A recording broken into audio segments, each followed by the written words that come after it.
Once again hello and welcome. Last class में हमने शुरुआत कर दी थी चैप्टर की सर्कुलर मोशन का डायनेमिक्स। मतलब जब सर्कुलर मोशन में कौन कौन से फोर्स की वजह से वो पार्टिकल घूमेगा हमने देख लिया था। हमने लास्ट क्लास में देखा था कि अगर कोई घूम रहा है तो इसका मतलब उसे कोई जो घुमा रहा है उसको क्या बोलते हैं, सेंट्रीपिटल फोर्स। जो घुमा रहा है उसे क्या बोलते हैं, centripetal force. Centripetal force force का एक टाइप है।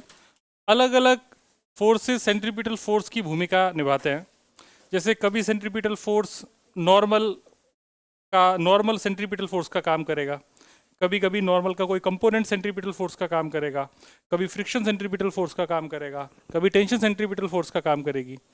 जैसे अगर एक रस्सी में एक पत्थर को बांध के हॉरिजॉन्टल सर्कल में घुमाएं तो उसको सर्कुलर पाथ पर जो घुमाने वाला फोर्स है वो टेंशन है। तो यहाँ पर सेंट्रीपिटल फोर्स का काम कौन कर रहा है, टेंशन। और सेंट्रीपिटल फोर्स की वैल्यू होती है m into V square by R. V square by R is centripetal acceleration होता है। ठीक है, ये सब बातें हम पहले कर चुके हैं।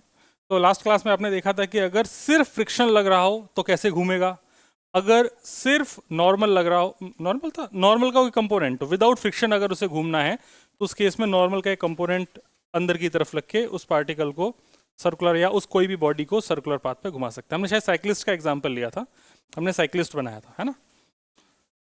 याद आ गया पूरा? तुम किंग करते हुए विमूढ़ होकर क्यों बैठे हो?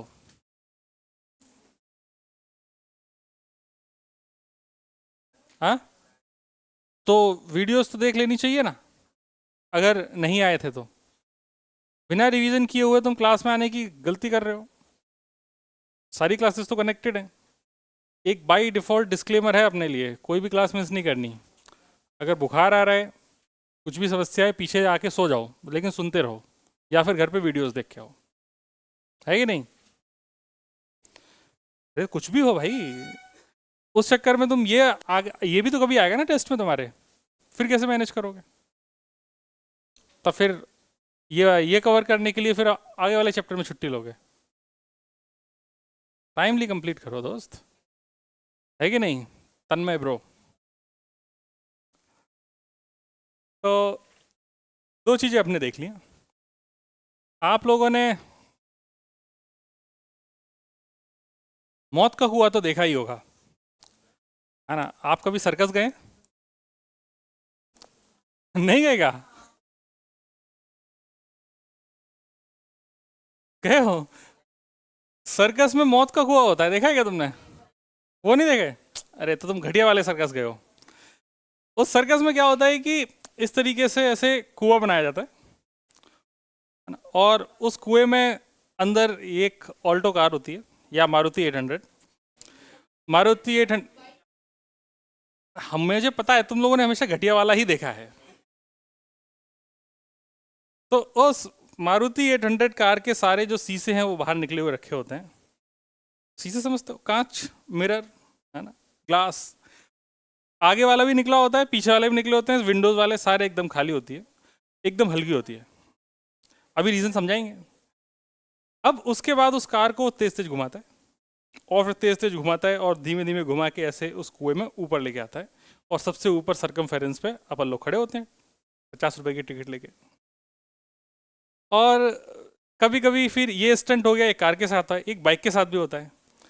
बाइक में वो हेलमेट लगाता है, कभी कभी बिना हेलमेट के नादान बच्चे 15-16 साल के लड़के जो स्टंट करते हैं। और उसमें सबसे पहले वो नीचे गोल गोल घुमाते हैं, गोल गोल घुमा के एकदम गाड़ी को एक्सलरेट करते हैं। और जो बाइक के एंथुजियास्ट हैं उन्हें पता है कि वो गाड़ी कौन सी होती है, उस बाइक का कौन सा नाम होता है, RX 300। या तो आप वैसे मारुति आने लगे, अब तो वो स्प्लेंडर यूज़ करते हैं, वरना पहले RX 100 ही इस्तेमाल करते थे। उसमें वो गोल गोल घूमते हैं तेज तेज तेज, और जितना तेज घूमते अपन को ऊपर खड़े को उतना ही मज़ा आता है। और फिर अपन जेब में से सब 10 रुपए का नोट निकालते हैं और ऊपर आके ऐसे खड़े हो जाते हैं। और जैसे ही वो बाइक वाला पास में आता है और तुम्हारे हाथ से 10 रुपए का नोट ऐसे तुम आगे किए रहते हो, ऐसे खींचता है और वापस से चला जाता है। तो अपन को मज़ा आ जाता है कि हमारे हाथ से 10 रुपए लेके गया है। अगर आप लोगों ने ऐसा नहीं कभी देखा है तो कभी जीवन में मौका मिले तो देखना, तुम भी जाना, 10 रुपए का नोट लेके जाना और ऊपर जाके ऐसे खड़े हो जाना।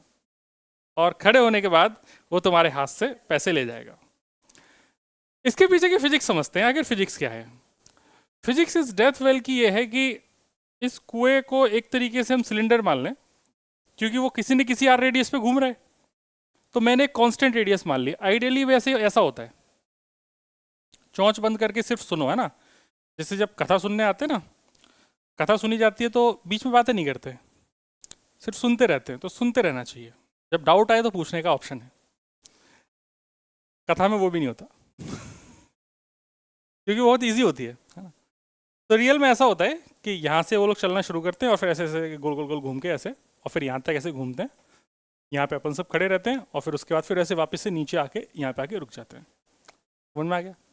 तुम दोनों को मैं उठा के बाहर फेंक दूंगा, और इसी तरीके से फेंकूंगा, और बीच में ना यहाँ से काट दूंगा यहाँ से, तो यहाँ से टेंजेंशियली बाहर जाओगे। आवाज़ नहीं आ जाए, हल्का करने के लिए। अब अगर ऐसा माना जाए कि ये एक तरीके से सिलेंडर है, क्योंकि किसी न किसी रेडियस पे घूम रहा है, तो मुझे तो कॉन्सेप्ट ही समझना है फिजिक्स के लिहाज से।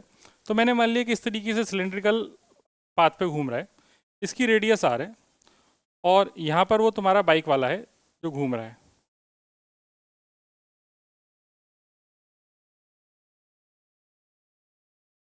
ये पीछे मारना जरा, कौन है ये?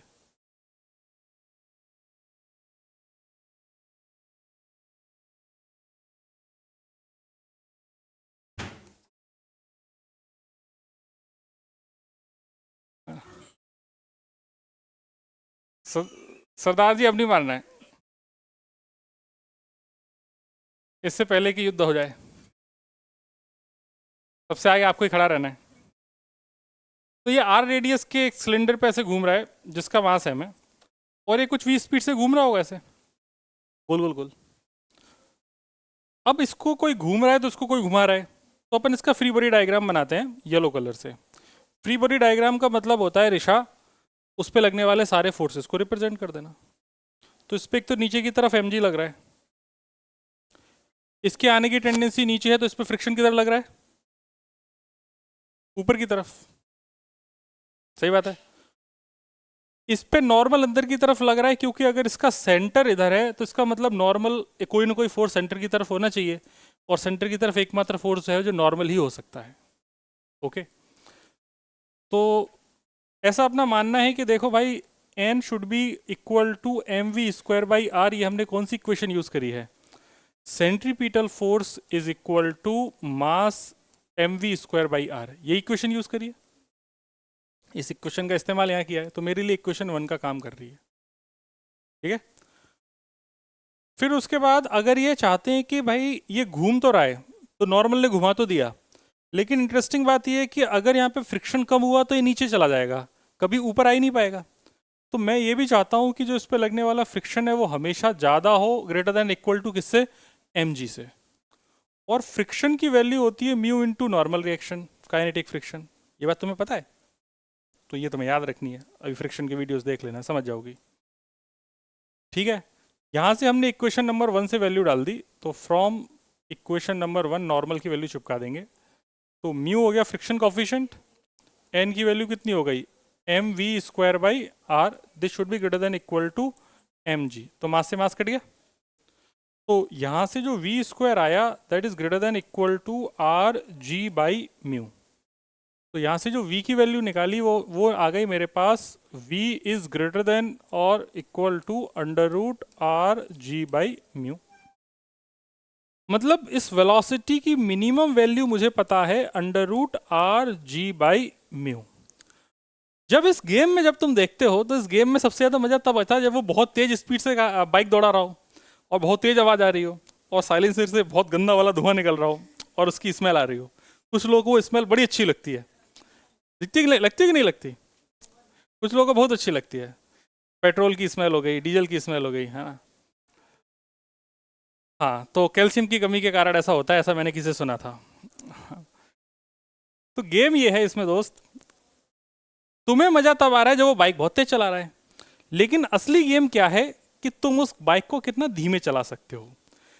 बाइक के टायर और इस सरफेस के बीच का म्यू फिक्स है, इस डेथ वेल की जो रेडियस है वो भी फिक्स है, जी भी फिक्स है, मतलब उस बाइक और इस सरफेस के लिए एक कांस्टेंट है कि कम से कम इतनी मिनिमम वेलोसिटी तो होनी ही चाहिए। तो अगली बार इससे कम अगर वेलोसिटी होगी तो वो नीचे गिर जाएगा, तो ये या इससे ज़्यादा होनी चाहिए। तो अगली बार जब भी आप 10 रुपए का नोट लेके जाएं, तो आप 10 रुपए के नोट को रिप्लेस करें 100 रुपए से, और उसको बोलें, हे अजी सुनते हो, धीमे नहीं तेज चलाओ, वाह तेज नहीं धीमे चला के दिखाओ। यही जीवन के आनंद हैं। आप लोग डेथ 12 समझ गए होंगे। ऐसा ही कुछ फॉर्मूला थोड़ी देर पहले अपन ने जो लास्ट क्लास में देखा था, थोड़ी देर पहले नहीं, लास्ट क्लास में देखा था, वो भी ऐसे कुछ आया था। नॉर्मल वाला याद आ रहा है क्या? नॉर्मल वाले में कितना आया था? आर जी टेन थीटा। और फ्रिक्शन वाले में under root mu G R. तो तीनों फॉर्मूले तुम्हें दिख गए अलग अलग। तो एक बात यह है कि इसमें से तुम्हें चाहो तो फॉर्मूले मत याद करो, या याद भी कर सकते हो, दोनों चीजें हैं। ये फॉर्मूले, ये सारे क्वेश्चन हैं जो मैं तुम्हें थ्योरी के तौर पर करा दे रहा हूँ। ओके, समझ में आ गया डेथ वेल? तो छापो फिर, देर क्या है, इंतजार किस बात का है?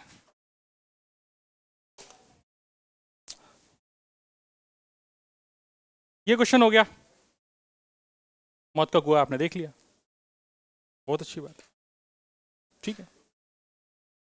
अगली चीज लिखी जाए, क्या लिखा जाए कि नहीं लिखा जाए? लिख लिया जाए, यही के लिए ही है वैसे तो। बैंकिंग ऑफ रोड है, रॉड नहीं है। Banking of road, not rod, क्या बोल रहा हूँ, बैंकिंग ऑफ रोड। बैंकिंग का मतलब होता है झुकाव, है ना। जैसे आप लोग अगर कभी देखा होगा कि रोड अगर कहीं हाईवे या एक्सप्रेसवे कभी टर्न हो रहा होगा, तो वो एक तरफ ऐसे झुका हुआ होगा। ऐसा क्यों किया जा रहा है, ये अपन डिस्कस करने जा रहे हैं इसमें। तो जैसे आप लोगों ने देखा होगा कि अगर ये इस तरीके से कोई भी पाथ ऐसे घूम रहा है, सही बात है ऋषा, तो ये रोड ऐसे उठी होती है ऊपर। आप लोगों ने नोटिस किया है कि नहीं किया है, पहले तो ये बताओ, अब आगे की बात करेंगे। हाँ, नहीं किया, बड़ा दुर्भाग्य है। रोड पे कभी ऐसे तुम लोगों ने चीजें ऐसे तुम नोटिस नहीं करते क्या? अच्छा, तुम्हें एक चीज और ऑब्जर्व नहीं करी होगी, तो मतलब क्या करूं मैं तुम्हारा। कभी तुम ट्रेन से जाओ, तो ट्रेन से जाने पे क्या है कि बहुत दूर दूर के तक तुम्हें खेत दिखाई देंगे, है ना। बाय कार वार से जाते हैं तो घर होते हैं, तो दूर दूर तक चीजें ज़्यादा दिखाई नहीं देती। जब ट्रेन से जाते हो बहुत दूर तक चीज़ें दिखाई देती हैं, तो वहाँ पर किसी एक पॉइंट को तुम ऑब्जर्व करना शुरू करो, सिर्फ एक पॉइंट को पकड़ो। जैसे एक पेड़ खड़ा है तो उस पेड़ को देखो, सिर्फ तुम्हारी ट्रेन आगे जा रही होगी तो ऐसा लग रहा होगा कि उस पेड़ के अराउंड पूरी दुनिया घूम रही है। अगली बार जाना तो नोटिस करना, और इसका रीजन मुझे बताना, ऐसा क्यों हो रहा है, समझे ना। जैसे मतलब अपन ऐसे जा रहे हैं, और अगर मान ले ये बच्चा एक पेड़ है, तो ऐसा लग रहा होगा कि ये आगे वाली चीज़ पीछे जा रही है उस पेड़ के अराउंड, और पीछे वाली चीज़ आगे जा रही है। अगर मान लो तुमने पॉइंट ऑफ ऑब्जर्वेशन उस पेड़ की बजाय ये वाला पेड़ कर दिया, पैलेंटियोलॉजिस्ट, क्या यही है ना? हा? क्या क्या, हाँ वही जो बोल रही है, अच्छा पेलियंटोलॉजिस्ट, पेलियंटोलॉजिस्ट यही है क्या? जो भी है वही, मगरमच्छ वाला, शुतुरमुर्ग वाला, डायनासोर वाला, हाँ डायनासोर वाला। तो जैसे मान लो अगर ये पॉइंट ऑफ ऑब्जर्वेशन अगर ये पेड़ हो जाए, तो उस केस में ये वाला हिस्सा पीछे जाएगा और वो वाला ऐसा लगेगा कि वो भी आगे जा रहा है। तो जैसे जैसे तुम पॉइंट ऑफ ऑब्जर्वेशन चेंज करते जाओगे, काफ़ी चीज़ें तुम्हें चेंज होती हुई दिखाई देंगी, तुम्हें ऐसा रोटेशन होता हुआ दिखाई देगा। कोशिश करना ऑब्जर्व करने की, अगर कर पाओ तो। सूरज की गर्मी से जलते हुए मन को, ऐसी बातें नहीं करनी। एम मास का एक कार है, एम मास की एक कार, ए चौचबान कौन था ये? यहां पर देखेंगे तो ये आर रेडियस के सर्कल पे घूम रहा है, नॉर्मल है। ये एंगल थीटा है, तो ये एंगल भी कितना होगा? थीटा। यहां तक कोई डाउट? क्योंकि ऑल्टरनेट एंगल्स हैं। फिर उसके बाद मैं यहाँ पर एक चीज़ नोटिस कर रहा हूँ कि ये अगर थीटा है तो ये वाला एंगल 90 माइनस थीटा हो जाएगा, तो फिर ये वाला एंगल अगेन थीटा हो जाएगा, हाँ, क्योंकि सब एंगल थीटा ही है। तो यहाँ नॉर्मल का एक कंपोनेंट इधर आ गया, that is an cos theta, और एक इधर आ गया जो कि हो गया एन साइन थीटा, नीचे की तरफ एम जी। यहाँ तक कोई डाउट नहीं। फिर उसके बाद ऐसा देखना है कि अगर ये सर्कुलर पाथ पे घूम रहा है तो इसको घुमा कौन रहा है, नॉर्मल एन कॉस थीटा या N sine theta? N sine theta. जो भी फोर्स सेंटर की तरफ नेट फोर्स लग रहा है वही इसको घुमा रहा है, तो सेंटर की तरफ यहाँ पर एकमात्र फोर्स क्या लग रहा है, एन साइन थीटा। अभी तक मैंने फ्रिक्शन की कोई बात नहीं करी है, ठीक है। तो जैसे अगर मुझे सिर्फ मान लो मैं विदाउट फ्रिक्शन, अगर सबसे पहला केस मैं ऐसे ही ले लेता हूँ विदाउट फ्रिक्शन, ये केस एकदम आइडेंटिकल है कि हम अभी तक क्या कर रहे थे, बैंकिंग की जरूरत हमें इसलिए पड़ी क्योंकि हम चाह रहे थे कि हमारा कोई ना कोई नॉर्मल का एक कंपोनेंट सेंटर की तरफ लग के सेंट्रीपिटल फोर्स का काम करे, ठीक है। और वो काम यहाँ पर करने के लिए जनरली जो मोटो जीपी वाली जो बाइक रेसिंग की अपन बात कर रहे थे उसमें वो बंदा खुद झुक जा रहा था, तो नॉर्मल ऑटोमेटिकली एक कंपोनेंट आ जा रहा था। लेकिन कार थोड़ी ऐसे झुक सकती है दो टायर पे, तो फिर उसके लिए हमने रोड को टेढ़ा कर दिया। तो रोड को टेढ़ा करने पर नॉर्मल का एक कंपोनेंट अंदर आ गया, क्या, एन साइन थीटा। तो अंदर लगने वाला वही फॉर्मूला है, centripetal force is equal to M we square by are. तो normal into sine theta should be equal to M we square by R. कौन सी इक्वेशन हो गई, फर्स्ट इक्वेशन। दूसरी इक्वेशन अगर हम देखें तो ये कहीं उड़ के तो जा नहीं रहा है, तो N cos theta is equal to किसके बराबर हो गया, एम जी के।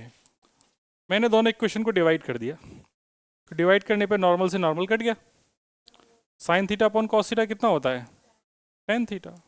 मास से मास कट गया, तो ऊपर कितना आ गया, v square by r g. तो यहाँ से v की वैल्यू हो जाएगी under root R G tan theta. ये बात हम पहले भी कर चुके हैं, बट उस केस में हमने क्या किया था, हमने व्यक्ति को झुका दिया था बाइक के साथ। हमने यहाँ पर क्या किया है, हमने रोड को उठा दिया है। एक और गेम होता है अगर यहाँ पर फ्रिक्शन आ जाए, अभी तुमने विदाउट फ्रिक्शन बात करी है, अब तुम्हें थोड़ा सा अपना सोचने का दायरा बढ़ाना चाहिए। मैं हालांकि ये चीज़ अभी डिस्कस नहीं करूँगा, ये जब अलग से पढ़ाऊँगा बाद में तब डिस्कस करूँगा। अगर जैसे मान लो यहाँ पर फ्रिक्शन आ जाए, तो फ्रिक्शन के केस में क्या होगा कि नॉर्मल का एक कंपोनेंट एन साइन थीटा तो इधर आ गया, एन कॉस थीटा इधर आ गया, और नीचे एम जी आ गया। अब फ्रिक्शन या तो सरफेस के अलोंग ऊपर लग सकता है या फिर सरफेस के अलोंग नीचे लग सकता है। अगर तुमको तेज स्पीड से चलानी है तो तुम्हें क्या चाहिए कि सेंट्रीपिटल फोर्स मैक्सिमम होना चाहिए, क्योंकि जब सेंट्रीपिटल फोर्स मैक्सिमम होगा तभी तुम्हारी स्पीड मैक्सिमम होगी, आया ना। तो तुम चाह रहे हो कि तुम तेज स्पीड से बाइक को दौड़ाओ या कार को दौड़ाओ, तो उस केस में तुम्हारा सेंट्रीपिटल फोर्स मैक्सिमम होना चाहिए।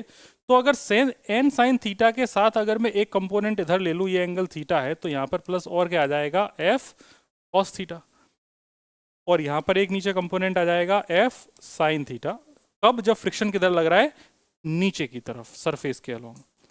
तो इस फ्रिक्शन का एक कंपोनेंट इधर आने से अब सेंट्रीपिटल फोर्स बताओ पहले के कंपैरिजन में बढ़ गया या घट गया, एन साइन थीटा के कंपैरिजन में ये जो सेंट्रीपिटल फोर्स है अब ये बढ़ गया या घट गया, बढ़ गया।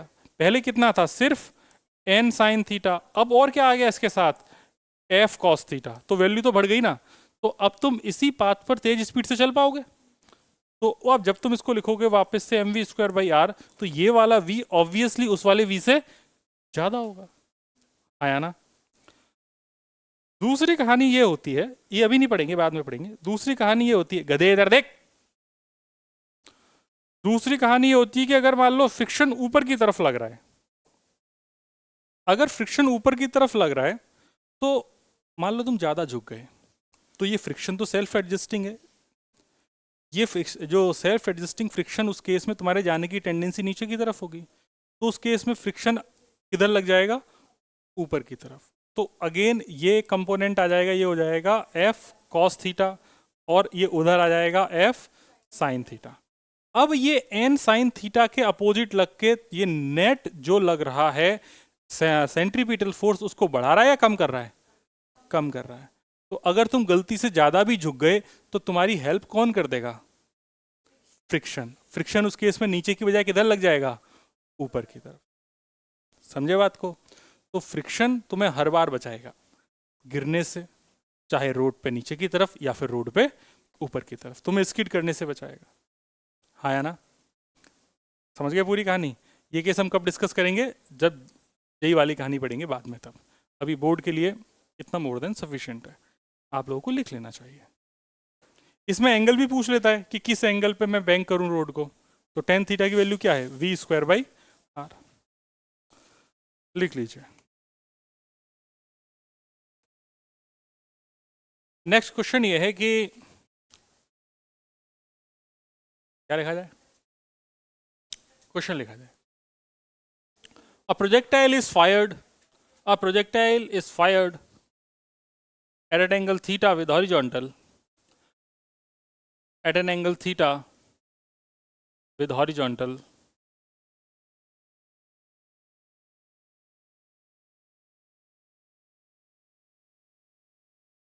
with speed u.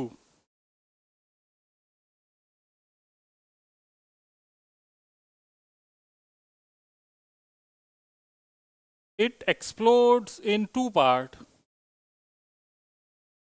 हट गई?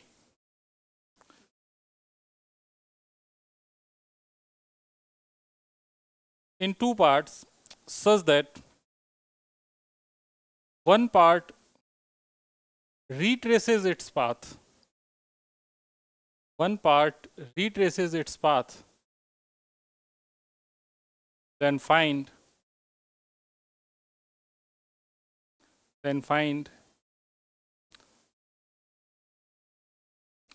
where will second part land.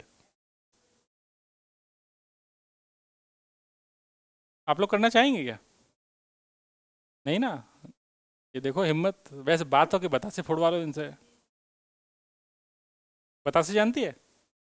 बतासे जानती है? बतासे, बतासे, नॉट पतासे, बतासे। मुझे नहीं पता।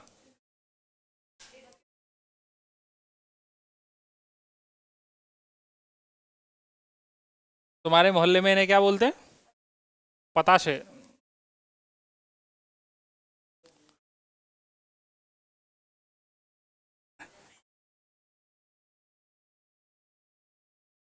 आगे देखते हैं। देखो भाई, क्वेश्चन आपसे तो होना नहीं है ऐसा मेरा मानना है, और मुझे ये भी लगता है कि तुम हिम्मत भी नहीं करोगे, क्योंकि तुम्हारी हिम्मत मैंने बहुत अच्छे से देखी है। क्वेश्चन ये है कि एक प्रोजेक्टाइल है जिसका मास m है, अपन ने इसको u स्पीड से थीटा एंगल पे फेंक दिया, हाईएस्ट पॉइंट पर जाकर ये फूट गया। तो जब ये फूटा तो फूटने से पहले इसका मास m था और हाईएस्ट पॉइंट पे वेलोसिटी होती है u cos थीटा, बताने की जरूरत नहीं है। ये आप जानती हैं क्या ऋषा बेटा? बहुत ही बढ़िया बात है। हाईएस्ट पॉइंट पर अगर देखा जाए तो इस पर एक फोर्स लग रहा है नीचे की तरफ mg, है ना? ये फोर्स x डायरेक्शन में या y डायरेक्शन में? x डायरेक्शन में कितना फोर्स है? गधे हो क्या गधे? मैंने फोर्स पूछा है, फोर्स। x डायरेक्शन में कितना फोर्स है? नशे में हो क्या? क्या कर रहे हो? फोर्स पूछा है, वेलोसिटी कैसे बोल रहे हो? x डायरेक्शन में कितना फोर्स है? 0। हाँ, मतलब मुझे लग रहा है इसकी जगह मेरा दिमाग बॉम्ब ब्लास्ट हुआ है अभी। Force in x direction is 0। अब यहां से इंटरेस्टिंग गेम शुरू होता है। y डायरेक्शन में बात ही नहीं कर सकता क्योंकि y डायरेक्शन में तो फोर्स लग रहा है। तो मुझे पता है कि अगर फोर्स 0 है तो इसका मतलब जो मोमेंटम होगा वो कैसा होगा? कंजर्व। ये बात बता रखें, अगर फोर्स 0 है तो मोमेंटम कंजर्व रहता है। तो एफ को अपन D P by D T Newton के सेकेंड लॉ से लिख सकते हैं। एक्स डायरेक्शन का फोर्स है तो मैं लिखूंगा rate of change of momentum in x direction is equal to 0। तो यहाँ से बोल देंगे कि जो मोमेंटम है वो कांस्टेंट है या फिर कंजर्व है, एक ही बात है। तो मोमेंटम एक्स डायरेक्शन में कंजर्व रहेगा, इतना मैंने कंक्लूड कर लिया। कैसे किया? क्योंकि एक्स डायरेक्शन में फोर्स 0 है। तो फोर्स 0 है, that means momentum in x direction will be conserved. Conserve लिखा है, याद रह जाएगा क्या लिखा है, पता चले कुछ लिख दो कंज्यूम्ड लिखा है। यहां था कोई समस्या? अब ये फूट गया, और ये फूटा बड़े खतरनाक तरीके से। ये ऐसे फूटा कि इसके दो हिस्से हो गए, ठीक। तो इन दोनों हिस्सों को ना मैं वापस से यहां बना रहा हूं ताकि तुम्हें दिखें अच्छे से दोनों हिस्से। ये दो हिस्से हो गए इसके। एक ने अपने पाथ को वापस रिट्रेस किया है, तो इसका क्वेश्चन में पूछा गया है सेकेंड पार्ट कहाँ गिरेगा, है ना। तो मैंने ऐसा मान लिया कि भाई इसका मास m1 है और इसका मास m2 है। ऐसे टूटे, और ऐसे टूटे कि एक ने अपने पाथ को रिट्रेस कर लिया। तो रिट्रेस करने पे, या एक काम करो, अपन ने ऐसा लिखा है क्या, explodes into equal parts लिख लो तो अच्छा लगेगा। ऐसे इक्वल पार्ट लिख लो।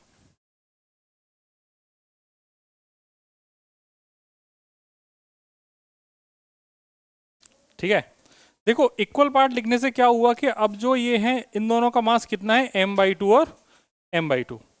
तो एक पार्ट तो वापस से लौट के अपने जहां से पे फेंका था वहीं पे आ गया। ऐसा तभी हो सकता है जब इसकी वेलोसिटी वापस से इस डायरेक्शन में कितनी हो जाए, u cos थीटा, तभी ये अपने पाथ पर वापस लौट के आएगा, है ना।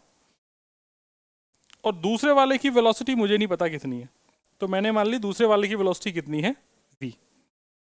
इतना क्लियर हो गया। तो ये तुम्हें सोचना पड़ेगा कि उसकी वेलोसिटी u cos थीटा ही क्यों है, क्योंकि उसने अपने पाथ को वापस से रिट्रेस किया है, वापस से वहीं लौट के आ गया है।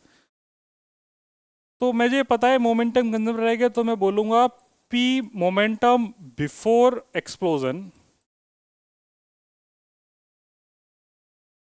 Is equal to momentum after explosion. फूटने से पहले और फूटने के बाद। तो पहले इसका मोमेंटम था मास m, स्पीड थी u cos थीटा, चमक गया।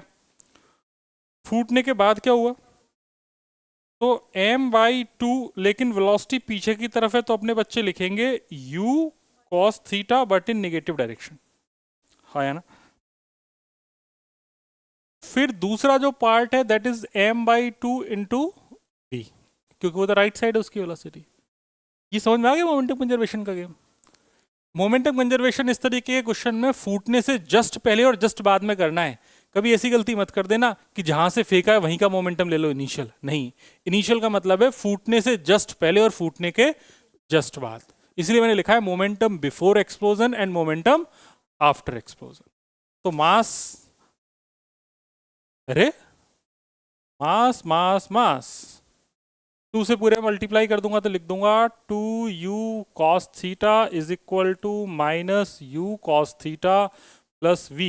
तो v की वैल्यू हो गई 3u cos थीटा। पता चल गया v कि दूसरा वाला कितनी स्पीड से गया होगा। अब वो पूछ रहा है कहाँ जाके गिरेगा। अब कहाँ जाके गिरेगा ये अपने आप में बड़ी समस्या है, क्योंकि तुमने पता चलना चाहिए तुमको कि यहाँ से लेके यहाँ तक का टाइम कितना होता था t/2, और यहाँ से लेके यहाँ तक का टाइम कितना होता था t/2। ये तो याद है कि नहीं? ठीक। y डायरेक्शन का इस्तेमाल हम हमेशा किसके लिए करते थे? टाइम निकालने के लिए। अरे यार तुम याद क्यों नहीं रखते हो? ऐसे पढ़ाने में मजा नहीं आता है। तुम जब तक सारी चीजें याद नहीं रखोगे मजा नहीं आएगा क्वेश्चन करने में। प्रोजेक्टाइल मोशन में याद करो, प्रोजेक्टाइल में स्टार्टिंग में आप लोगों को बोला गया था कि हम क्वेश्चन को दो हिस्सों में तोड़ के करेंगे, एक्स और वाई में। वाई का इस्तेमाल हम टाइम ऑफ फ्लाइट निकालने में करेंगे और हाइट निकालने में करेंगे। तो ये याद क्यों नहीं आया?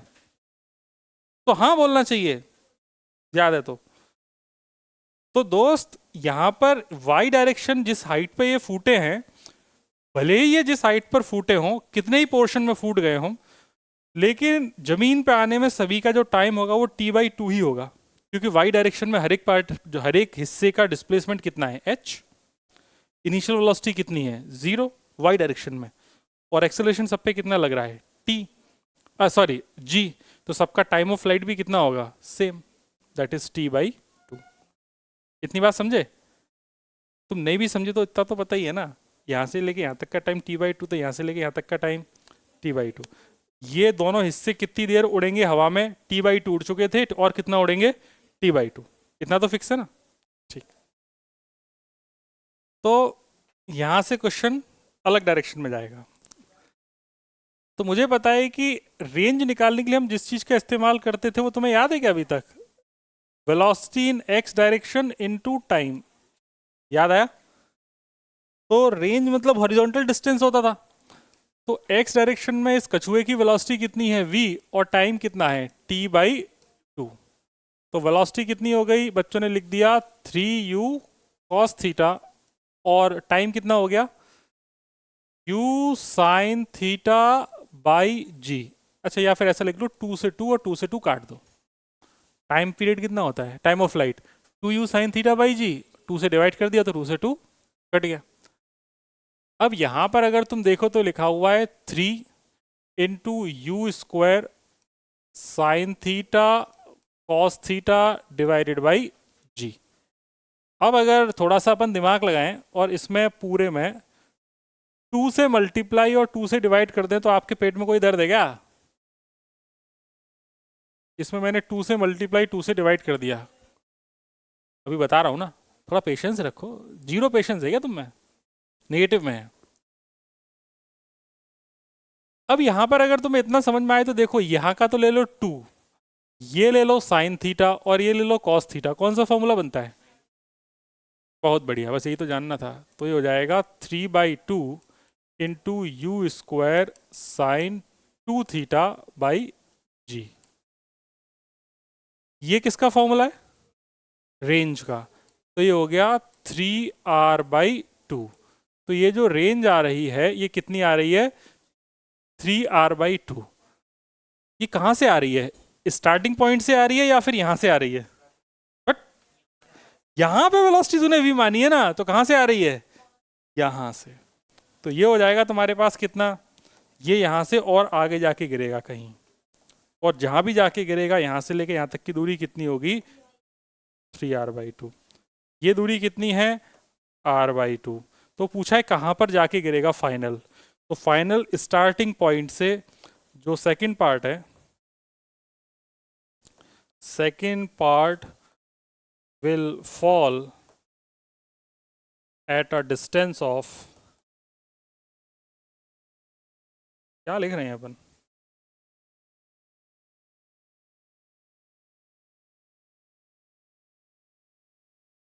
r/2 प्लस 3r/2 कितना होता है?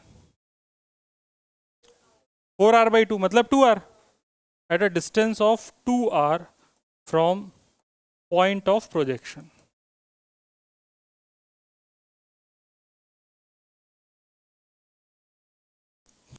समझ गए बात को? तो इसमें वो बच्चे जो इसको कह रहे थे कि हवा में कैसे फूटती हैं चीजें, समझ में आ गई? ये एक्सप्लोजन का क्वेश्चन है। ये क्वेश्चन सिर्फ मोमेंटम कंजर्वेशन सिखाने के लिए कराया गया है। ये कॉलिजन में ऐसे क्वेश्चंस ढेर सारे करेंगे जहां पर कोई ऑब्जेक्ट रखा रखा फूट जाएगा। ठीक है बेटा? एक और मस्त बात बताऊं, इस क्वेश्चन को बिना पेन उठाए भी कर सकते थे।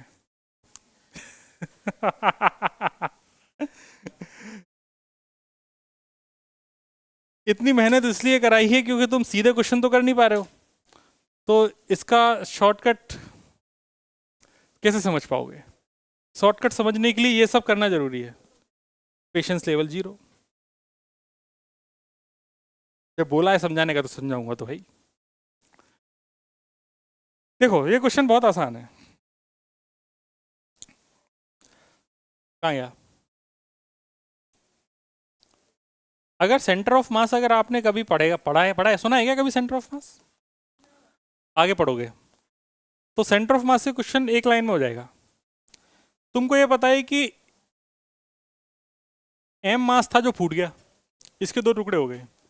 एक टुकड़ा m/2 इधर आके गिर गया, तो दूसरा टुकड़ा ऑब्वियसली इससे तो आगे जाके कहीं गिरा होगा, तो ये m/2 यहाँ आके गिर गया। इतना चमक गया।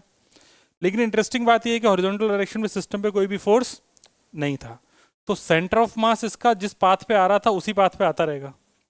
तो इसका जो सेंटर ऑफ मास होगा पूरे सिस्टम का वो तो अभी भी यही होगा। ठीक है। अब एक बात बता, ये दोनों इक्वल हैं कि नहीं, m/2 सेंटर ऑफ मास को यहीं रखना है, यहाँ से लेके यहाँ तक की दूरी कितनी है, तो ये भी कितनी होनी चाहिए, समझे। लेकिन ये करने के लिए सेंटर ऑफ मास पढ़ना पड़ेगा, जो कि हम बाद में पढ़ेंगे। तो आपको अभी इसको सिंपल तरीके से यही तरीका है।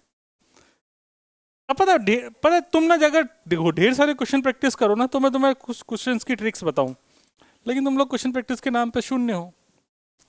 स्कूल में तुम्हारे समय ही नहीं है, छाप लिया जाए। चलो एक आध क्वेश्चन निपटाते हैं। ये एक अच्छा क्वेश्चन है, हालांकि तुम्हारे स्कूल में नहीं पूछा जाएगा,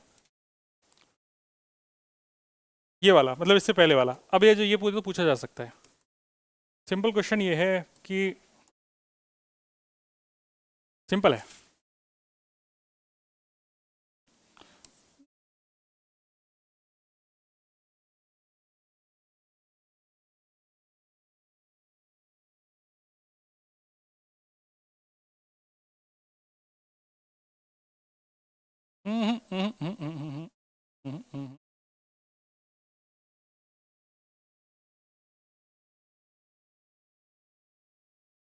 एक 2 kg एक 5 kg है, ठीक है। यहाँ का म्यू है 0.2 और यहाँ का म्यू है 0.5। Find acceleration of system, find acceleration of system.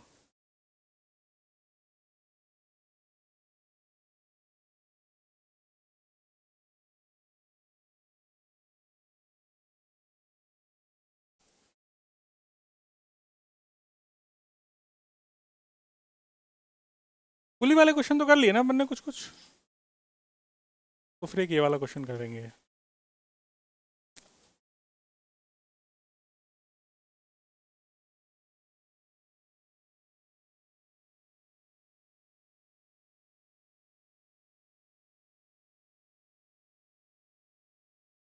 ये रेशियो चाहिए, दो क्वेश्चन है। तुम लोग इतने पीछे पेज क्यों पलट रहे हो? अच्छा मैं तो भूल जाता हूँ ना, तुम तो अपने आप को सर्वज्ञ समझते हो। सर्वज्ञ कहाँ है? कॉमर्स चला गया? वो लड़का नहीं सर्वज्ञ, मतलब एडजेक्टिव सर्वज्ञ, कि एक बार पढ़ने के बाद तो सब कुछ हमारे अंदर आ ही जाएगा, लेकिन जब मौका आता है तो फिर वापस से सब कुछ खोल के देखना पड़ रहा है।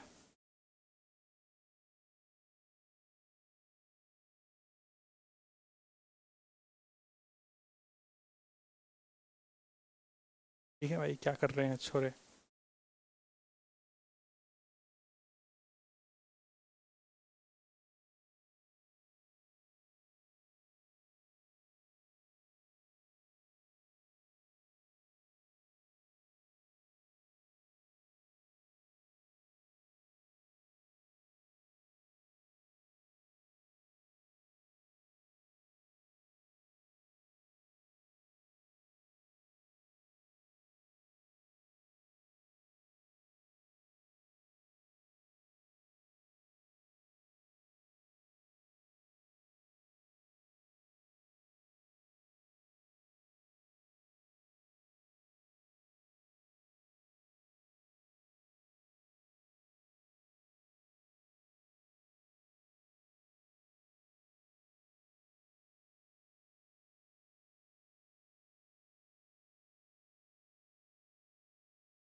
किसी ने भी अभी तक ये नहीं पूछा कि सर इसमें एंगल्स क्यों नहीं दिया आपने। मतलब अव्वल स्टडी वाले हैं। 37 और 53 डिग्री किसी ने भी नहीं पूछा। हाँ। ये क्या किया है तुमने? ये इसके दो हाथ हवा में कैसे उड़ गए हैं ब्लॉक के? नहीं, कैसे छोड़ूं उसे मैं? ये क्या है? पता नहीं, देखते भी। देखो, इसमें से जो सबसे ज्यादा इजी है पहले उसे कर लेना चाहिए। शांत। वापस। देखो ये बहुत इजी है, इसे फटाफट निपटा लेते हैं। जैसे यहाँ पे जो टेंशन है इसके लिए रिस्पॉन्सिबल इसके नीचे वाला वेट है पूरा। तो this T A is equal to 2 + 3 into G, मतलब 5G। सही बात है। और यहाँ पे लगने वाली टेंशन टी बी के लिए रिस्पॉन्सिबल है नीचे वाला वेट है। तो ये हो जाएगा t b is equal to 3G। दोनों का रेशियो ले लेंगे, t a upon t b. ये हो जाएगा 5G अपॉन 3G, मतलब आंसर आ गया 5/3। ठीक है भैया। हाँ, अरे बस आंसर ही आ गया था सर। बिना फिगर बनाए मैंने सॉल्व कर दिया था। आप सर मुझे हल्के में ले रहे हो? हाँ, अरे नहीं नहीं भाई, कोई नहीं ले रहा तुझे हल्के में। बहुत मोटा है तू। तो अब सुन ले मेरी बात। ये बात तुमको बताई जा चुकी है कि ये वाला एंगल अगर एम जी है तो ये वाला कंपोनेंट होता था एम जी साइन थीटा, और ये वाला कंपोनेंट होता था एम जी कॉस थीटा। एक ब्लॉक के लिए क्वेश्चन मैं सॉल्व कर चुका हूँ वैसे। अगर सिंगल ब्लॉक अगर ये होता तो इसके लिए क्वेश्चन अपन ने सॉल्व किया है। इस बार उसने कितने ब्लॉक दे दिए हैं? 2। तो अपन दोनों को अलग अलग सॉल्व कर लेंगे। मैं इसको दूसरे पेज पे लेके जा रहा हूँ ताकि इधर की जगह मुझे खाली मिले।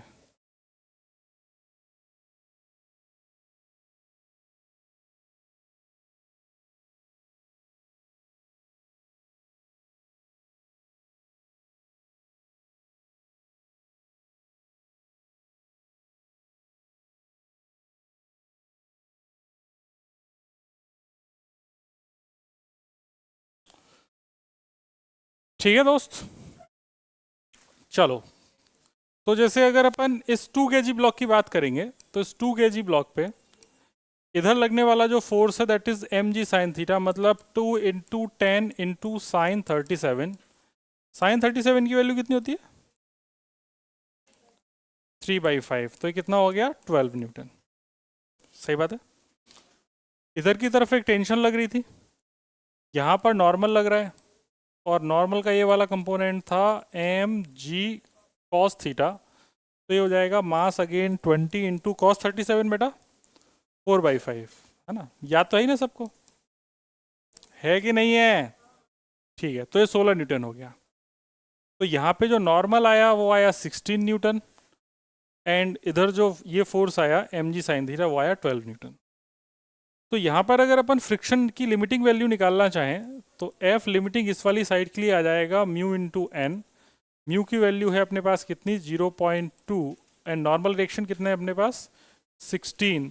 तो ये हो गया तुम्हारे पास 3.2 न्यूटन। तो इस ब्लॉक की सारी कैलकुलेशन मैंने कर ली। इस ब्लॉक पे लगने वाला नीचे की तरफ फोर्स 12 है, नॉर्मल निकाल ही लिया, और इस पे फ्रिक्शन 3.2 न्यूटन लग सकता है। सेम कैलकुलेशन मैं इस वाले ब्लॉक के लिए करता हूँ। ये कैलकुलेशन में थोड़ी फास्ट करूँगा। फास्ट से मेरा मतलब है कि यहाँ पर इसका जो कंपोनेंट आएगा वो हो जाएगा तुम्हारे पास 5G sin 53। सही बात है। sin 53 की वैल्यू कितनी होती है? 4/5। तो ये हो गया 40। ओके। ये वाला कंपोनेंट हो जाएगा तुम्हारे पास 5G cos 53। cos 53 की वैल्यू कितनी होती है? 3/5। तो ये हो जाएगा 30 न्यूटन। क्लियर? तो दोनों कंपोनेंट्स आ गए जो मैंने डायरेक्टली कर दिए। मुझे पता था सरफेस के अलॉन्ग वाला साइन होता है, सरफेस के परपेंडिकुलर वाला कॉस होता है। ये हो गया नॉर्मल रिएक्शन।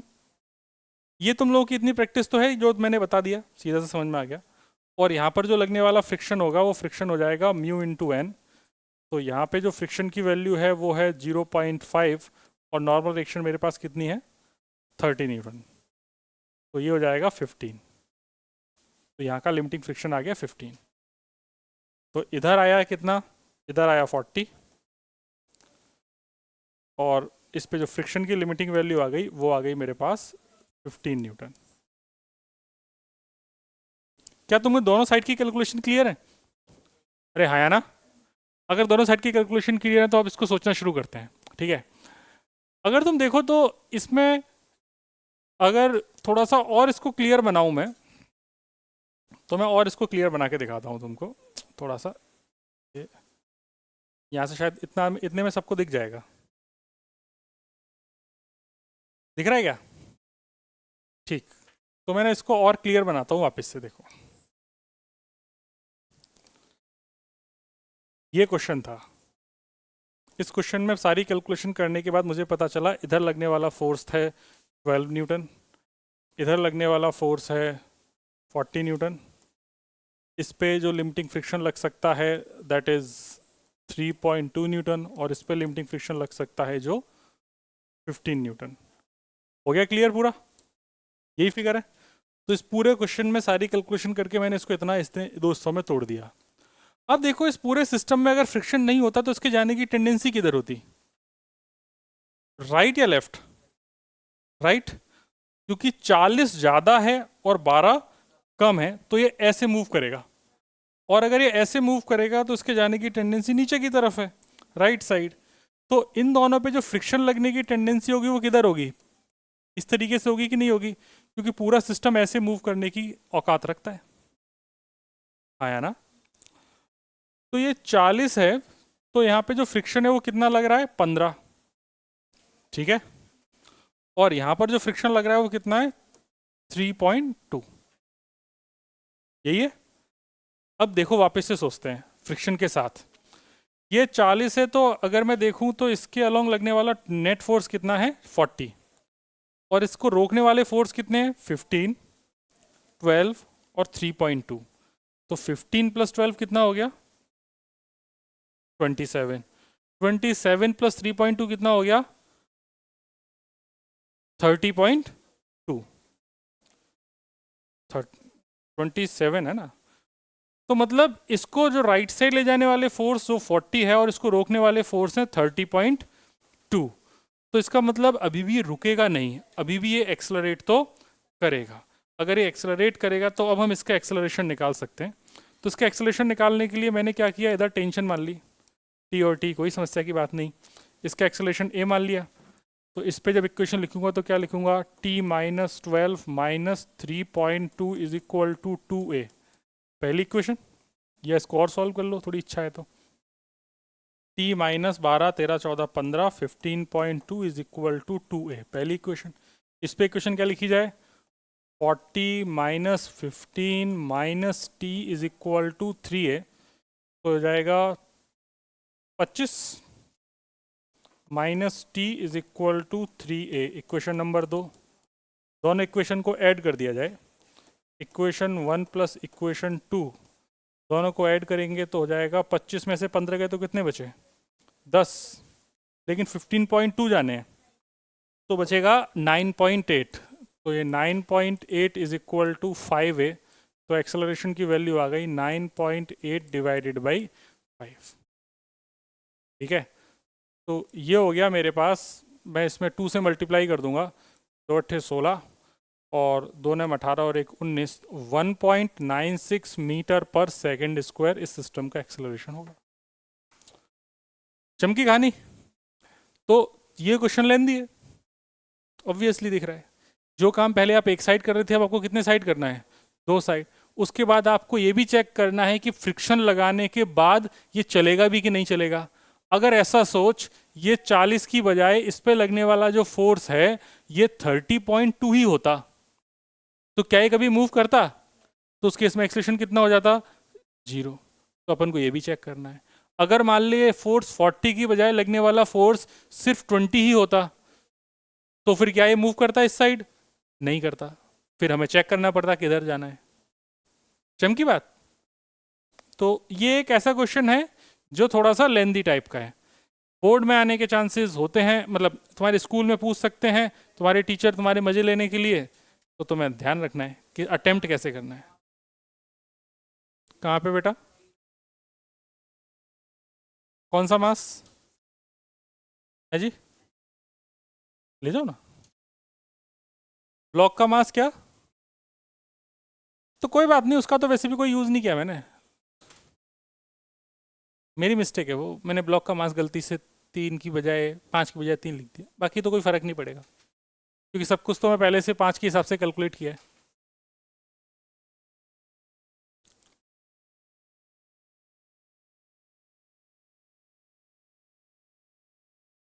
बस अब अपन ने जो भी मुझे बताना था सब मैं बता चुका हूँ। अब आप लोग आराम से प्रैक्टिस शुरू कर सकते हैं एनसीईआरटी की। आप लोग क्या, मैं ही करूँगा?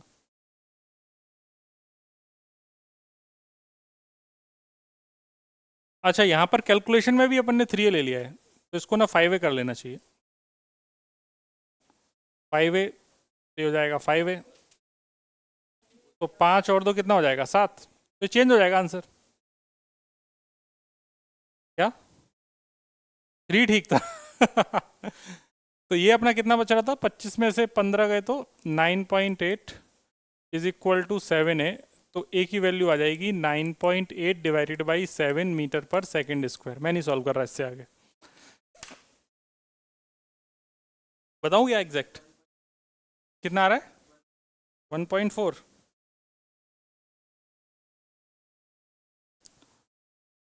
9.8 डिवाइडेड बाई 7, 1.4 एग्जैक्ट। हाँ यार, 14 सत्ते 98 ही होते हैं, सही कह रहा है।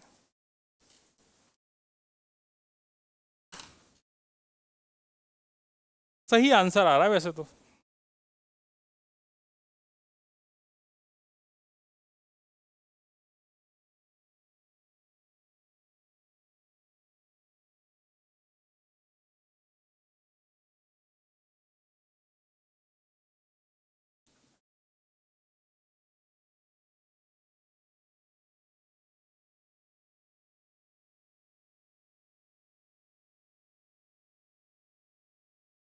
वक्त आ गया है इन सब अच्छे अच्छे क्वेश्चंस करने के बाद वापस से अपन एनसीईआरटी को तोड़ें।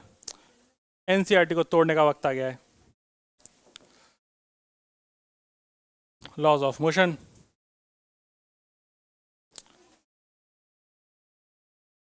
ये तो बुरा मान रहा है यार, अरे यार ये अच्छा नहीं लगता मुझे, समझ में ही नहीं आता।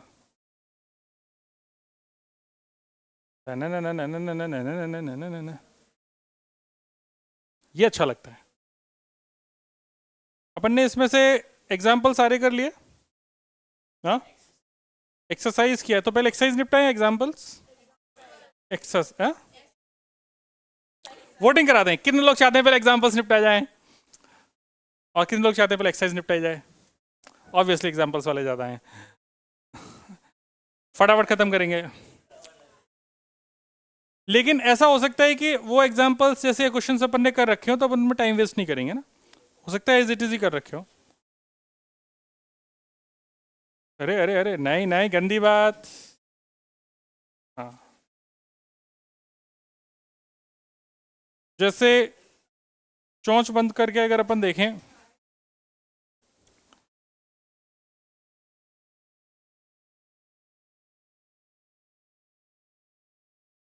ये 4.1 एग्जाम्पल ऐसा कह रहा है कि an astronaut accidentally get separated out of his small spaceship accelerating to interstellar space, मतलब प्लैनेट्स के बीच में कहीं चल रहा है, with a constant rate of 100 meter per second square, मतलब उस स्पेसशिप के पास एक्सेलरेशन है। ये बात पक्की हो गई।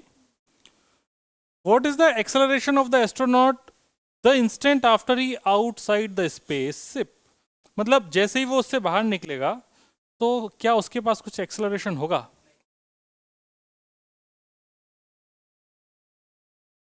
ये बात बहुत बार बता चुका हूं मैं, बहुत बार सिखा रखी है कि जिस वक्त जिस फ्रेम से जिस ऑब्जेक्ट को छोड़ा जाता है उस वक्त उस फ्रेम की वेलोसिटी मिलती है, एक्सेलरेशन नहीं मिलता। आंटी याद रख, याद। हाँ, तो इसने जो एक्सप्लेनेशन दिया है वो भी देख लिया जाए। Since there are no nearby stars to exert gravitational force on him, and the small spaceship exerts negligible gravitational attraction on him. The net force acting on the astronaut is zero. Once he is out of the spaceship is zero. By the first law of momentum, the acceleration of the astronaut is zero. ठीक है? तो ये first law से अपन inertia से ही अपन पता करते थे सारी चीजें. आगे देखा जाए. मेरे प्रिय कछुओं, एग्जाम्पल नंबर 4.3 आ गया. 2 कहाँ गया? अच्छा 2 नीचे.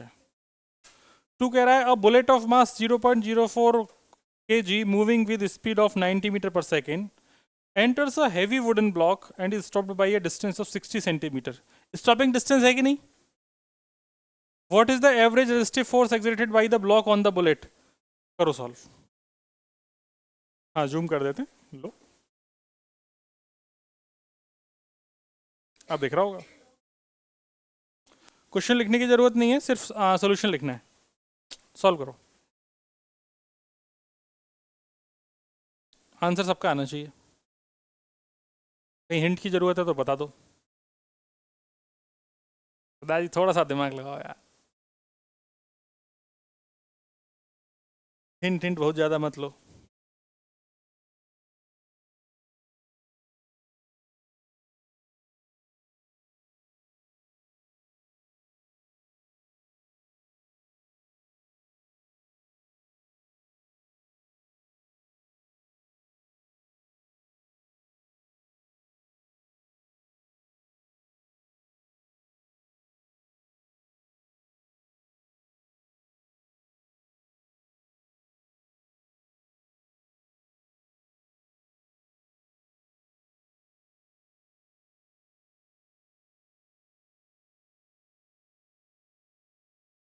क्या आंसर आया देवी? मन में कर रही है पेन चला. वेलोसिटी दे दी इनिशियल. फाइनल वेलोसिटी कितनी होगी रुकेगी तो? 0. v square is equal to u square plus 2as. Distance भी पता है तो एक्सेलरेशन आ गया. और फोर्स होता है मास इनटू एक्सेलरेशन. खत्म. या स्टॉपिंग डिस्टेंस का फॉर्मूला भी लगा सकते हैं, v स्क्वायर अपॉन 2 है.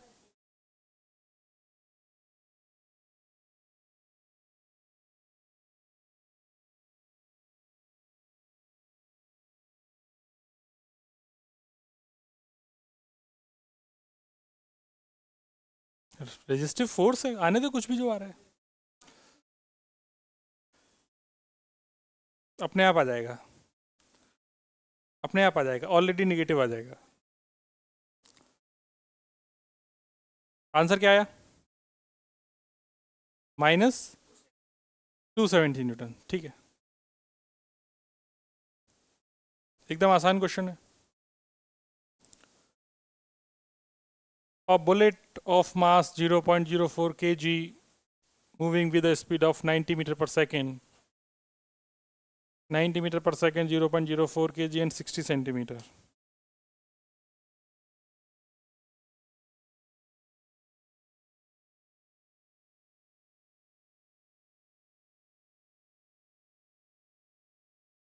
वुडन ब्लॉक में एक बुलेट जिसका मास है 0.04 kg 90 मीटर पर सेकंड से आके अल्टीमेटली इस बुलेट में ब्लॉक में जाके एंटर करके ख़त्म हो जाती है.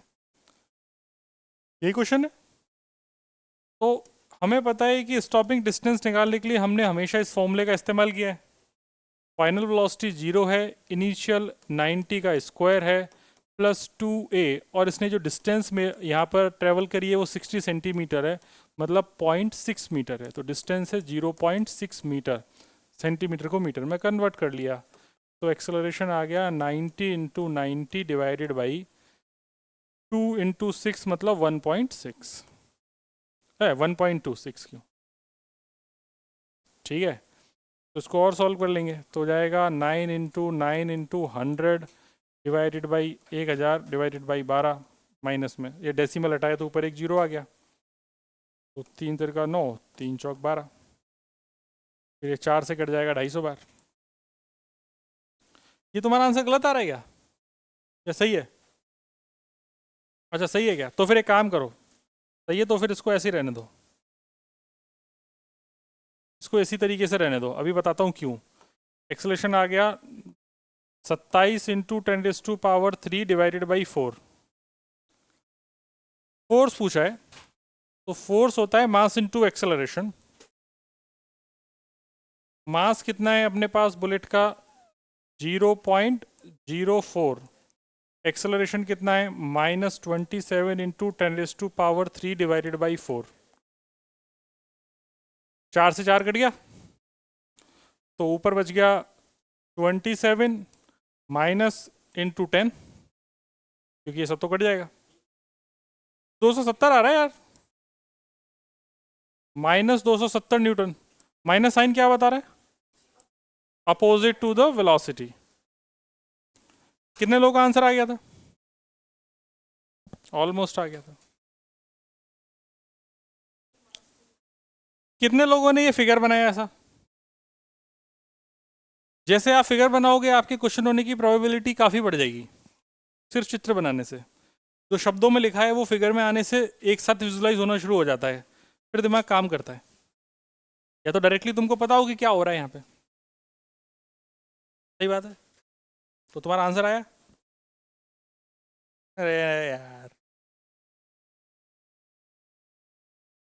ठीक है, सबने छाप लिया? हाँ भाई ऋषा, ये वाला समझ में आया? कहाँ तक आ गया था आंसर? आधा आ गया था, चलो ठीक।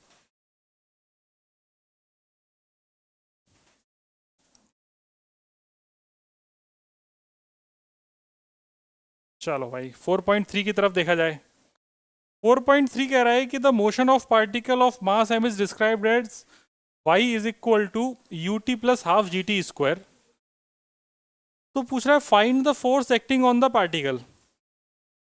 अगर तुमको y मतलब डिस्टेंस दे रखी है या पोजीशन दे रखी है, तो उस केस में हमसे पूछ रहा है कि एक्सेलरेशन, उस पर फोर्स कितना होगा। पोजीशन को एक बार डिफरेंशिएट करोगे वेलोसिटी आ जाएगी, एक बार डिफरेंशिएट करोगे तो एक्सेलरेशन आ जाएगा। इसको एक बार डिफरेंशिएट किया तो फॉर्मूला बन गया u प्लस जी टी। इसको एक बार डिफरेंशिएट किया तो यू टी का डिफरेंशिएशन u, हाफ जी कॉन्स्टेंट है, टी स्क्वायर का 2t, 2 से 2 कट गया तो जी टी। ये हम पहले कई बार कर चुके हैं डिफरेंशिएशन इंटीग्रेशन। इसको एक बार और डिफरेंशिएट करेंगे तो एक्सेलरेशन जी के बराबर आ गया। फोर्स होता है मास इनटू एक्सेलरेशन, तो फोर्स जी। इसको लिखने की जरूरत नहीं है, ये तो सब घटिया क्वेश्चन है, इसमें टाइम वेस्ट भी नहीं करना चाहिए। अगला question, a batsman hits back a ball straight in the direction of the bowler. मतलब बॉल आई और जैसे इधर से बॉल आई और डायरेक्टली उसने अपोजिट डायरेक्शन में भेज दी। ये क्वेश्चन कर चुके हैं आप। 45 वाला किया, ये तो और इजी हो गया। सीधा आई और वापस चली गई, तो चेंज इन मोमेंटम कितना हो गया? 2 mv आया ना। तो लेकिन उसने वेलोसिटी अलग अलग दी है, सेम दी है, without changing it's initial speed, मतलब स्पीड भी सेम है। तो सीधा मोमेंटम चेंज कितना हो गया? 2 mv। Mass of the ball is this, impulse बताना है, सीधा 2 mv आंसर, कोई दिमाग नहीं लगाना। आप लोग अगर इस क्वेश्चन को समझना चाहो तो क्वेश्चन बहुत ईजी है। ये एक बैट है, इस बैट से टकरा के एक बॉल जो सीधी आई और टकरा के वापस चली गई, इसका मास m, इसका मास m। तो चेंज इन मोमेंटम में आप क्या लिखेंगे? This is final, that is -mv। This is initial, that is mv। तो कितना हो गया? माइनस का 2mv। माइनस साइन क्या बता रहा है? डायरेक्शन। माइनस साइन क्या बता रहा है? डायरेक्शन। तो ये मैंने लिखा है delta p is equal to p final minus p initial. चमका? नहीं नहीं, तुम समझ गए ना। लिखना चाहो तो लिख लो, मुझे कोई प्रॉब्लम नहीं है, एनसीईआरटी में तो सब लिखा ही है वैसे। तुम्हें अगर याद रखना है तो लिख। तुम लोग यार बुक बुक लेके क्यों नहीं आते एनसीईआरटी, जब तुम्हें पता है कि ये सॉल्व होगा। हाँ, तो ऐसा निकाल के रखो, कुछ लिखना है उस बुक में ही लिख लो।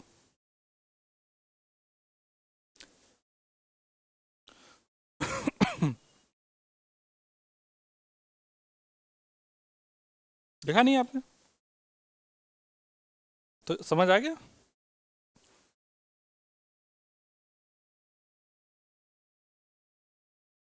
तुमको बड़ा झुंझुना उसका पसंद आ रहा है, मुझे बहुत दिक्कत है, मुझे बहुत दिक्कत।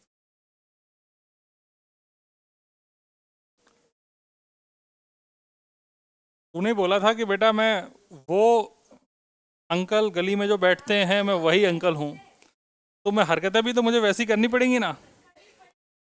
हाँ, मतलब तूने मुझे रियलाइज कराया है कि सर आप बहुत बूढ़े हो गए हो, आपको आपको उसी तरीके से बिहेव करना चाहिए, तो मैं उसी तरीके से बिहेव करूंगा। लिखा जाए। अच्छा, इसको क्वेश्चन का 2 MV आंसर है। मास कितना दिया है? 0.15। और वेलोसिटी कितनी दी है? तो सॉल्व कर लेंगे। कितना आ रहा है? भारतीय 36, 3.6। ओके। इम्पल्स का फॉर्मूला तुम्हें पता है, चेंज इन मोमेंटम होता है, बार बार बताने की जरूरत। अबे डाउट तो नहीं है इसमें? पीछे वाले कछुओ, ये वाली जो बात है सबको जिसके समझ में नहीं आई हो वो जरूर लिख लेना। ये जिनको बाद में बीमारी हो कि नहीं बाद में याद नहीं रहेगा, वो भी लिख लेना। ये क्वेश्चन अपन कर चुके हैं, एक बार और किया जाए। करो। 2 billiard ball strikes a right rigid ball with the same speed but different angles and get deflected without any change in speed। पहले ये डायरेक्टली जिस एंगल पे उस पे आ गई, तो इसका आंसर तो 2 MV अभी याद ही कर रखा है इम्पल्स का, और इसका भी वैसे मैंने याद कर रखा है। अगर वो एंगल हमको कहां से दिया गया था, याद है तुमने वो क्वेश्चन किया था? थीटा एंगल वर्टिकल से दिया था, ये वाला एंगल दिया था।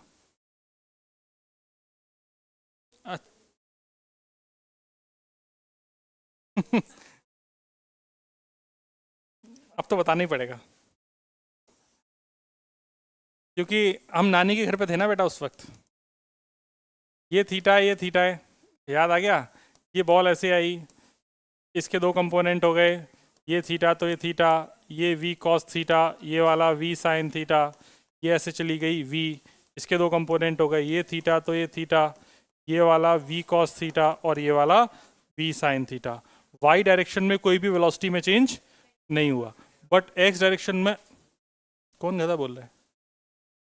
एक्स डायरेक्शन में वी कॉस थीटा एक दूसरे के अपोजिट हो गए।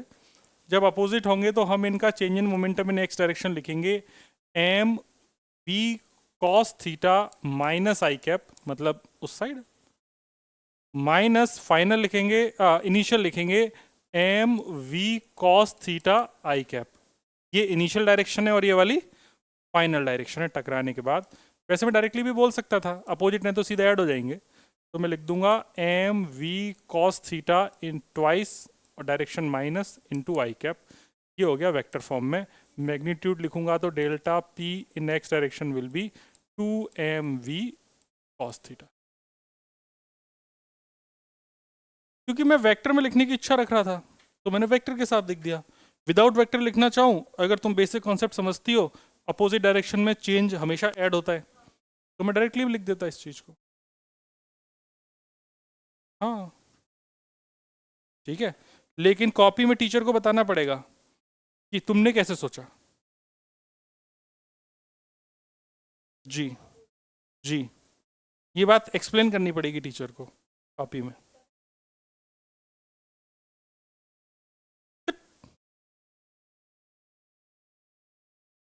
एक बात का कंफर्मेशन 10 बार करने से क्या वो चीज बदल जाएगी? मार खा के जाएगी आज घोचू। वी साइन थीटा दोनों सेम डायरेक्शन में, इसका मतलब इसमें कोई भी चेंज होने वाला नहीं है। तो अगर मैं बोलूँ डेल्टा पी इन वाई डायरेक्शन, तो ये तो सेम ही है, तो कितना है? तो चेंज इन मोमेंटम कितना हो गया? 2 MV कॉस थीटा। अपने क्वेश्चन में थीटा कितना है? 30 डिग्री, तो कॉस 30 की वैल्यू डाल दो बस, खत्म। ये हम कर चुके हैं, बहुत अच्छे से किया है अपन ने, है कि नहीं? तुम यार, तुम जो एब्सेंट हो ना, तो एक तो तुम लोग होमवर्क का वापस से करते नहीं हो, जो भी तुम्हारा छूट गया है बैकअप करते नहीं हो वीडियो देख के, बाद में रोते हो।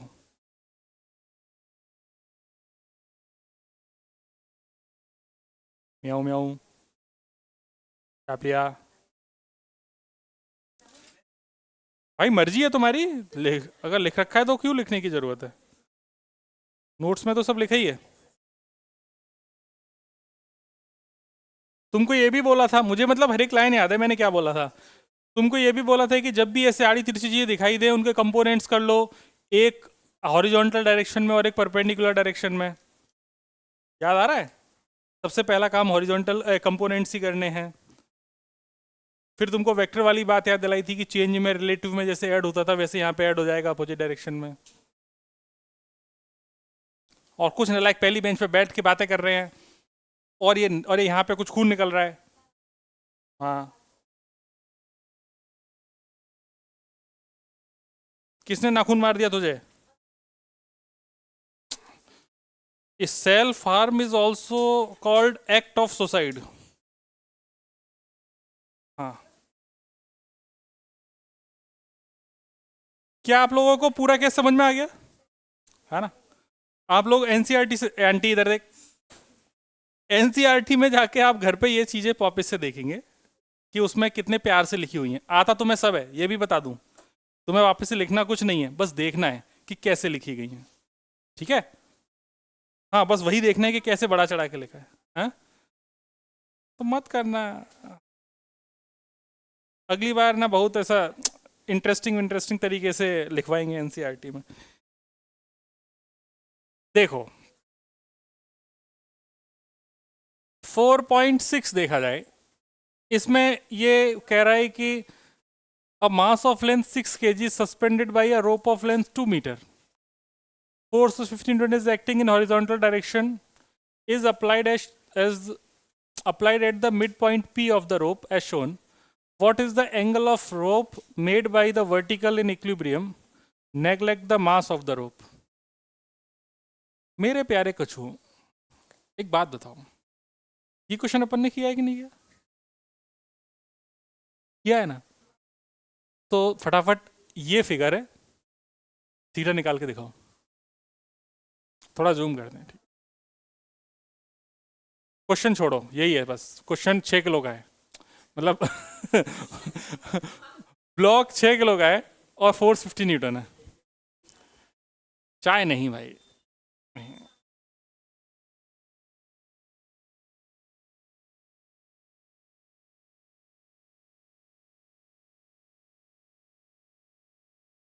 पहला काम free body diagram.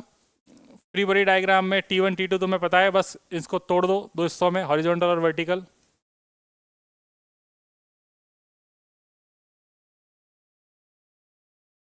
Block 6 kg का है, तभी इस पर 60 न्यूटन नीचे फोर्स लग रहा है ना, और इधर एक हॉरिजॉन्टल डायरेक्शन में आपने 15 न्यूटन फोर्स लगा दिया है, बस।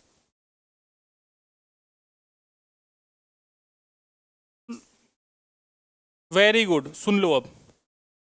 ये रस्सी में टेंशन T1 है, इस वाली रस्सी में टेंशन T2 है। तो इस पॉइंट पर जो टेंशन लगी होगी वो नीचे T2 से रिप्रेजेंट कर रखी है, यहां पर T2 ऊपर लग रखा होगा। तो ये फिगर तो इन्होंने प्रॉपर ऐसे बनाया है कि चीज़ों को पहले से सॉल्व करने के हिसाब से बनाया है। बाकी इसका रियल फिगर ये गया, मैं बना देता हूँ।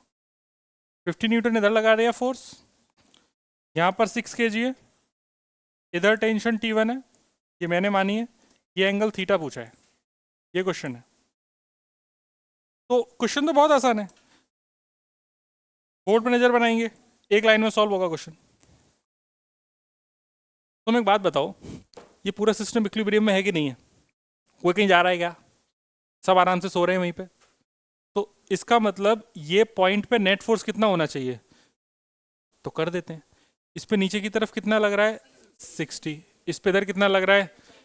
इस वाले पॉइंट का अगर मैं फ्री बॉडी डायग्राम बनाऊं तो देख गौर से, इधर की तरफ एक T1, इधर की तरफ नीचे की तरफ 60 और इधर की तरफ 50, और यहाँ पे टंग नंग नंग नंग टंग नंग नंग नंग, ऐसा हुआ कि नहीं हुआ? और ये एंगल हो गया थीटा। शुरू करें? सबसे पहले T1 के दो कंपोनेंट आड़े तिरछे दिखने वाले फोर्स के हमेशा पहले क्या करने हैं? कंपोनेंट्स। जो थीटा वाला होता है वो हमेशा क्या होता है? कॉस। दिशा याद है वाली बात? इधर थीटा वो वाला कंपोनेंट कॉस, और उसके परपेंडिकुलर वाला कंपोनेंट साइन। इक्विलिब्रियम में है तो हम लिखेंगे T1 sine theta is equal to 50 and T1 cos theta is equal to 60। Divide मारो, T1 से T1 मर गया, sine theta upon cos theta क्या होता है? tan theta is equal to 5/6। ऐसा तो कोई एंगल ही नहीं याद, तो हम सीधा लिख देंगे theta is equal to 10 inverse 5/6। Answer आ गया, है ना, इजी पीजी। हाँ जी, अरे कुछ तो कह रही है छुटकू, कुछ तो कह रही है। लेमन फीजी क्या होता है? स्क्वीजी। अच्छा, मैंने सुन नहीं पाया। हाँ, अच्छा, ओके ओके। मुझे ये वाला जोक पता नहीं था ना। अरे सॉरी सॉरी सॉरी, ये वाला जोक मुझे पता नहीं था।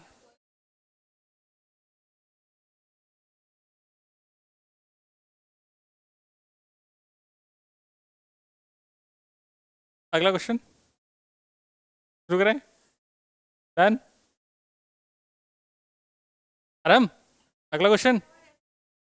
नहीं, अरे सर हिम्मत नहीं है सर, है चोट वोट लग गई है दिमाग पे, दिमाग पे लगी थी क्या?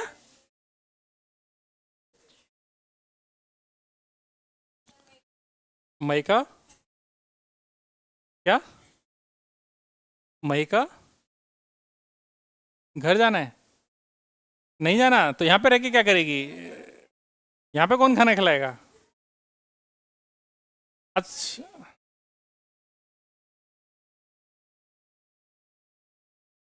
भाई साहब, अगला क्वेश्चन आपके सामने है, 4.7 स्क्रीन पे, जो कह रहा है कि डिटरमाइन द मैक्सिमम एक्सेलरेशन, ए शांत हो जा कछुए, determine the maximum acceleration of the train in which a box lying on its floor will remain stationary given that the coefficient of static friction between the box and the train floor is mu. सुन मेरी बात, तू सुन मेरी बात, तू सुन मेरी बात। बात ऐसी है कि ट्रेन की फ्लोर पे पड़ा हुआ है ये ब्लॉक, और यहाँ का म्यू है 0.15, और ट्रेनवा कर रही है एक्सेलरेशन, एक्सेलरेट मतलब तो राइट साइड जा रही होगी। एक्सेलरेटेड फ्रेम के सारे क्वेश्चन एक्सेलरेटेड फ्रेम के अंदर बैठ के करने हैं, मतलब अपन को कल्लू को कहाँ बिठाना है? ट्रेन के अंदर। तो ये कल्लू का एक्सेलरेशन कितना है? ए। तो दुनिया के ऑब्जेक्ट पे क्या लगाएगा ये?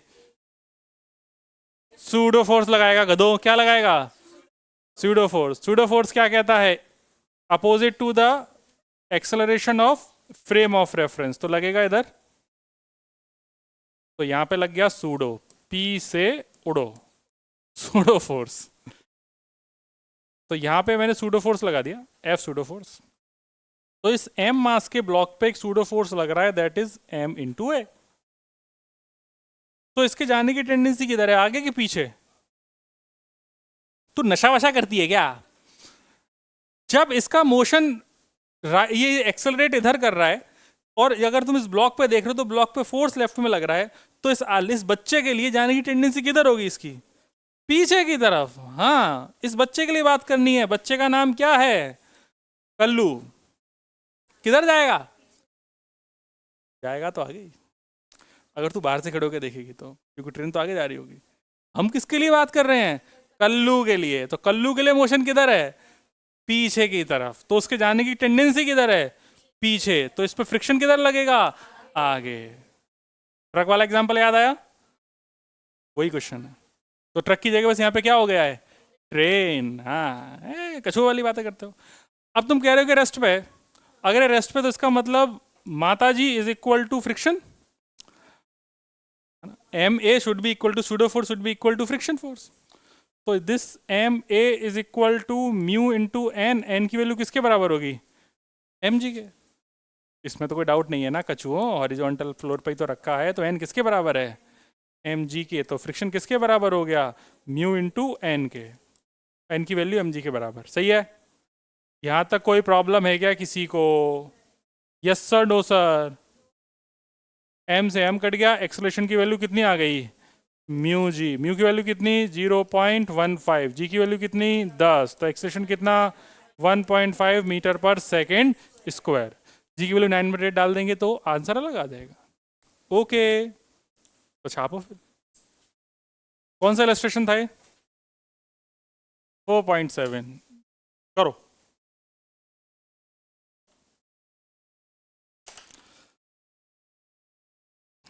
याद आ रहा है ट्रक वाला क्वेश्चन? हाँ, इसी क्वेश्चन को बाहर से सॉल्व बैठ के सॉल्व करेंगे ना तो हालत खराब हो जाएगी सोचने में। अगर देखो तुम बाहर बैठ के सॉल्व करना है ना, तो देखो तुम्हें थोड़ा बताता हूँ कैसे सोचते हैं। जैसे मान लो अपन बाहर खड़े होकर देखें, तो ये पूरी बॉडी किधर एक्सलेट कर रही है, पूरा ट्रेन राइट में। तो इसको आगे चलाने के लिए कोई ना कोई फोर्स चाहिए। तो आगे चलाने के इस ब्लॉक पे सिर्फ एकमात्र फोर्स है जो लग सकता है, वो फ्रिक्शन ही है। तो इसकी वजह से इस पर फ्रिक्शन किधर होना चाहिए, आगे की तरफ। अभी सोचना कितना टेढ़ा काम है कि बॉडी जा भी आगे रही है और फ्रिक्शन भी आगे लग रहा है। इससे ज्यादा क्या सोचना आसान है कि हम इसे सूडो फोर्स की तरह से सॉल्व कर लें। हाँ, नहीं, ऐसा नहीं है। मैंने क्या शब्द इस्तेमाल किया, अगर ये बॉडी आगे मूव कर रही है तो बाहर से खड़े हुए व्यक्ति के लिए भी बॉडी आगे मूव करानी है मुझे, तो कराने के लिए कोई फोर्स चाहिए ना। वो फोर्स कौन हो सकता है यहाँ पे, फ्रिक्शन। इसकी वजह से फ्रिक्शन को आगे लगना चाहिए, समझा। और मैं इसलिए सिंपल कहता हूँ कि एक्सलेटेड फ्रेम के क्वेश्चन सारे हमेशा कहाँ बैठ के सॉल्व करने हैं, एक्सलेटेड फ्रेम के अंदर। टाइम हो गया क्या? आज के लिए इतना ही, हम फिर मिलेंगे। होमवर्क लिख लिया जाए। चैप्टर नंबर 4 के सारे इलस्ट्रेशंस बचे हुए और सारे बचे हुए क्वेश्चंस, यही होमवर्क है। हाँ, इस चैप्टर के जितने भी एग्जाम्पल्स बचे हुए हैं और जितने भी एक्सरसाइज में क्वेश्चंस बचे हुए हैं वो सारे सॉल्व करने हैं। Okay, thank you very much.